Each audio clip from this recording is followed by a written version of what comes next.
जरिए उनकी घेरेबंदी की जाएगी। इस बीच ये खबर आ गई है कि 40 दिनों का शोक घोषित किया गया है ईरान में खामनेई के मरने के बाद। और संजीव, एक और बहुत ब्रेकिंग इस वक्त आपको बता दें, खामनेई की मौत, इस्लामी गणराज्य का अंत नजदीक, ये रजा पहलवी की तरफ से किया गया है, जो निर्वासन में इस वक्त क्राउन प्रिंस आखिरी शाह के बेटे रजा पहलवी राष्ट्र से जुड़कर उन्होंने कहा कि एकजुट होकर स्वतंत्रता का जश्न मनाएंगे। रजा पहलवी की तरफ से ये दावा किया गया सोशल मीडिया पर आकर। रजा पहलवी ने एक्स पर पोस्ट किया है, कहा खामनेई की मौत, इस्लामी गणराज्य का अंत नजदीक, कोई उत्तराधिकारी स्थिरता हासिल नहीं कर पाएगा, क्योंकि खामनेई के खात्मे के साथ क्या जो रिवॉल्यूशन का जो रिजीम है, क्या वो खत्म हो जाएगा? इसको लेकर एक सवाल उस वक्त से खड़ा हो रहा है जब से खुद खामनेई की तरफ से सामने आकर ये कहा गया था कि वो रहें या न रहें, जो रिजीम इस वक्त चल रहा है उसमें सबकी जिम्मेदारियां वो पहले से ही तय कर चुके हैं। संजीव, तो शाह रजा पहलवी बाहर बैठकर ईरान के बारे में जो ख्वाब देख रहे हैं, क्या वो ख्वाब पूरा उनका होना इतना ही आसान है? क्या रिवॉल्यूशन का जो रिजीम है वो खामनेई की मौत के साथ क्या खत्म हो जाएगा? संजीव, देखिए, रेजा पहलवी तो कई सालों से, कई दशकों से इस दिन का इंतजार कर रहे थे, लेकिन ये तब तक संभव नहीं हो पाता जब तक वहाँ के जो लोग थे, जो ईरानियंस थे, उनके अंदर ये बात भावना घर न कर जाती कि ये जो रेजीम है इसका हमें विरोध करना है। और ये बात आज की नहीं है।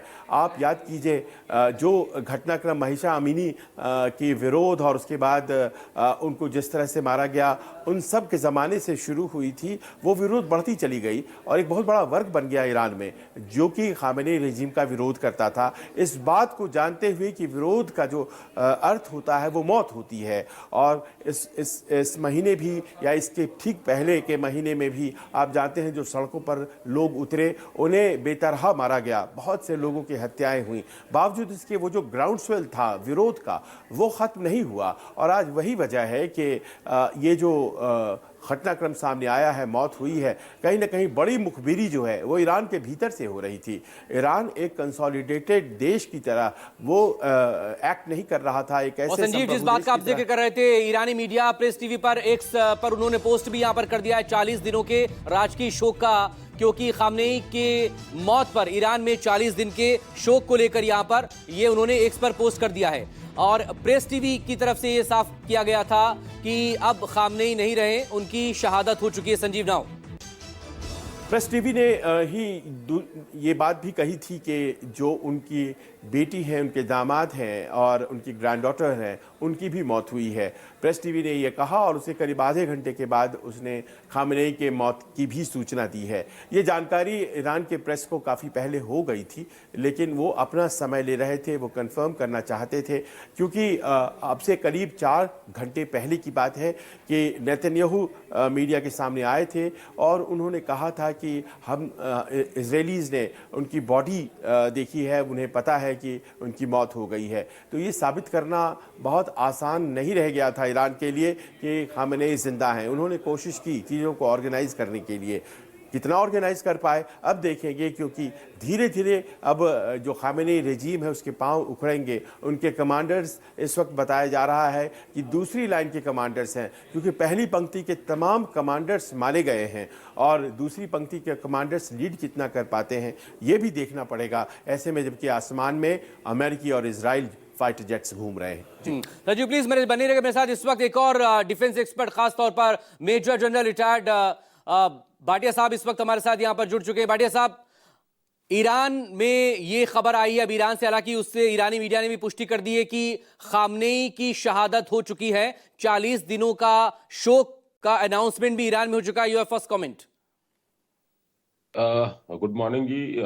ये खबर जो थी ये काफी समय से सोशल मीडिया और इंटेलिजेंस एजेंसीज के बीच में घूम रही थी, क्योंकि जो सरप्राइज फैक्टर होता है, जो पहली स्ट्राइक होती है उसमें सबसे ज्यादा डैमेज होता है, और उस सरप्राइज फैक्टर का पूरा फायदा उठाकर ही इनके जो कंपाउंड में जो इनका ऑफिस भी था, इनका रेजिडेंस भी था, इनकी और पॉलिटिकल एक्टिविटीज करने का ये इलाका था, और यहाँ पर बंकर बस्टिंग बॉम्ब्स का इस्तेमाल किया गया है।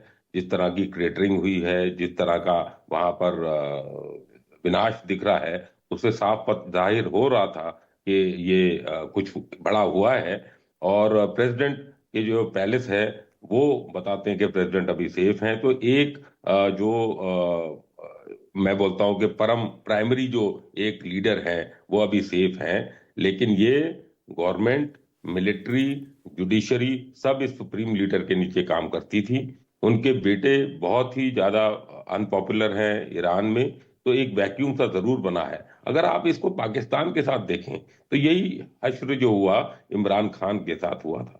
उन्होंने यूएसए से जो थी, पहले तो यूएसए की वजह से वो बन के आए, लेकिन जहां उन्होंने यूएसए से अपना नाता तोड़ा तो अभी वो जेल में बैठे हुए हैं और रिजीम चेंज वहां पर हुआ।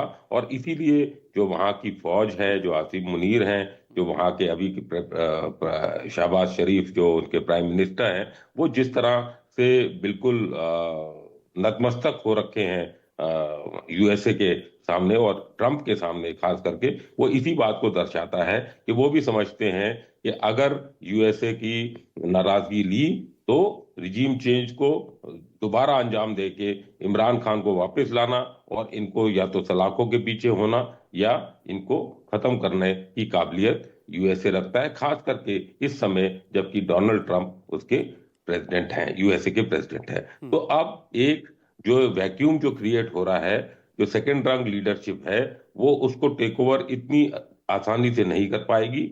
ये लड़ाई 2-3 दिन और चलेगी, बट जो पैनापन था, जो ईरान की तरफ से जो इसके अगेंस्ट जो रिजॉल्व दिख रहा था, वो बिल्कुल नहीं दिखेगा। और आप देखेंगे कि बहुत जल्द ही स्थिति ऐसे होगी कि जो भी पॉलिटिकल मिलिट्री एम्स थे, उसमें सबसे बड़ा एम जो यूएसए का था वो था रिजीम चेंज का, और जो सबसे बड़ा एम इजराइल का था वो था उनकी न्यूक्लियर फैसिलिटीज और मिसाइल कैपेबिलिटी को ध्वस्त करना। ये दोनों जैसे ही उनको लगेगा कि पूरे हो जाएंगे तो ये लड़ाई जो है वो अंत की तरफ बढ़ेगी। एक चीज मैं और बताना चाहता हूं आपको कि ये जो इंटेलिजेंस जो होता है वो उसमें ह्यूमन इंट का सबसे ज्यादा महत्व होता है। ह्यूमन इंट की बिना वो नहीं कोई इस तरह का एक्शन कर सकते जिससे कि pin point target, technical int उनके पास थी, सैटेलाइट इमेजरी थी, उनके पास रेडियो जी। इंटरसेप्ट्स होंगे, उनके पास टेलीफोन के इंटरसेप्ट्स होंगे, लेकिन जब तक उनकी एक्चुअल लोकेशन पिन पॉइंट ना हो तब तक वो बिल्कुल, उन्होंने इसको लेकर भी स्ट्राइक्स बात नहीं करेंगे और पिन पॉइंट लोकेशन क्यों और कैसे मिल जाती है इजराइल को, इस पर भी बात होगी। क्योंकि हसन नसरुल्लाह जो हिजबुल्लाह का चीफ था, कैसे वहां पर भी बंकर बस्टर बॉम्ब के जरिए उसका खात्मा हुआ था लिबनान में। लेकिन एक बड़ी खबर इस वक्त आपको बता दें, जो सरकारी मीडिया है ईरान का, उसकी तरफ से भी इस बात की पुष्टि हो चुकी है कि जो सुप्रीम लीडर है आयतुल्लाह अली खामनेई, उनकी शहादत हो चुकी है। 40 दिनों का शोक, राष्ट्रीय शोक यहां पर घोषित किया उनकी तरफ से, और 7 दिनों की छुट्टी ईरान में रहेगी। और यह भी